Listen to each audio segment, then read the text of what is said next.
పెళ్లైన నెల రోజులకే గద్వాలకు చెందిన యువకుడు శవంగా కనిపించారు. తెలంగాణకు చెందిన యువకుడిని హత్య చేసి కర్నూలు జిల్లాలోని గాలేరు నగరి కాలువలో పడేసినట్టుగా పోలీసులు గుర్తించారు.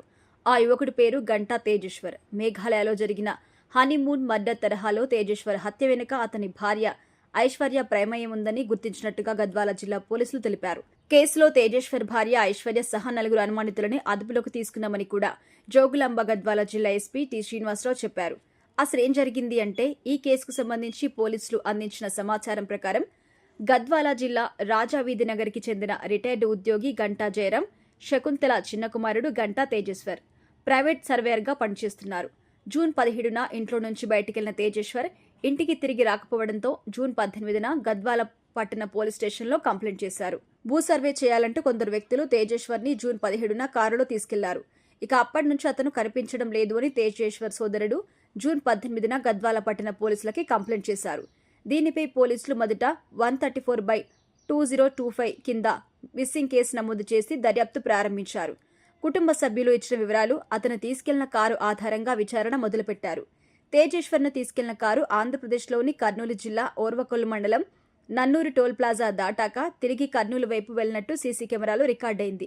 దీంతో అక్కడి పోలీసులతో కలిసి గద్వాల పోలీసులు తేజేశ్వర్ కోసం గాలించారు. చివరికి పాణ్య మండలంలోని గాలేరు నగరి కాల్వలో తేజేశ్వర్ మృతదేహాన్ని జూన్ 21న పోలీసులు గుర్తించారు. తేజేశ్వర్ను హత్య చేసి కాల్వలో పడేశారని ఎస్పీ శ్రీనివాసరావు చెప్పారు. తేజేశ్వర్ మిస్సింగ్ కేసులో టెక్నాలజీని ఉపయోగించి సీసీ కెమెరాలు పరిశీలించాం. ఈ దర్యాప్తులో కర్నూలు జిల్లా పోలీసులకి గుర్తు తెలియని వ్యక్తి మృతదేహం లభించింది అని కూడా ఎస్పీ తెలిపారు. అయితే కర్నూలు జిల్లా కల్లూరుకు చెందిన ఐశ్వర్య అలియాస్ సహస్రాతో మే 18న గద్వాల జిల్లా బీచుపల్లి ఆంజనేయ స్వామి గుడిలో తేజేశ్వర్కి వివాహం జరిగింది. ఐశ్వర్య తల్లి సుజాత కర్నూలులోని ప్రైవేట్ బ్యాంకులో స్వీపర్గా పనిచేస్తున్నారు. ఫిబ్రవరి 13న తేజేశ్వర్ ఐశ్వర్య వివాహం జరగాల్సి ఉంది.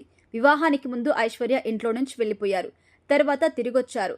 అందుకే అప్పట్లో పెళ్లి రద్దయిందని బంధువులు చెప్పారు అని గద్వాల పట్టణ పోలీసులు తెలిపారు.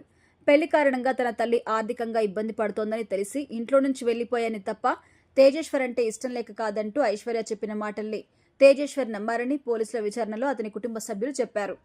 ఇక ఐశ్వర్య ఇష్టపడడంతో తేజేశ్వర్ ఒత్తిడి మేరకు కుటుంబ సభ్యులు మే 18న ఇరువురికి పెళ్లి చేసినట్టుగా పోలీసులు తెలిపారు. ఐశ్వర్య మరొకరితో అక్రమ సంబంధం కొనసాగించడం ద్వారా వారితో కలిసి భర్తను హత్య చేయించినట్టుగా విచారణలో తేలింది అని ఎస్పీ శ్రీనివాసరావు చెప్పారు. అక్రమ సంబంధం ఉన్న వ్యక్తితో ఐశ్వర్య వందల సార్లు ఫోన్లో మాట్లాడినట్టుగా గుర్తించామని పోలీసులు తెలిపారు. దీంతో ఐశ్వర్యను అదుపులోకి తీసుకుని ప్రశ్నించినట్టు గద్వాల పోలీసులు చెప్పారు. ఈ కేసులో ఐశ్వర్య, తన తల్లి సహా మరో ఇద్దరిని అదుపులోకి తీసుకున్నామని పోలీసులు చెప్పారు. హత్యకు కారణమని అనుమానిస్తున్న మరికొందరిపైన కూడా విచారణ సాగుతోంది. పూర్తి స్థాయిలో కేసు దర్యాప్తు ముగిశాక అన్ని వివరాలు చెప్తామని కూడా ఎస్పీ శ్రీనివాసరావు చెప్పారు.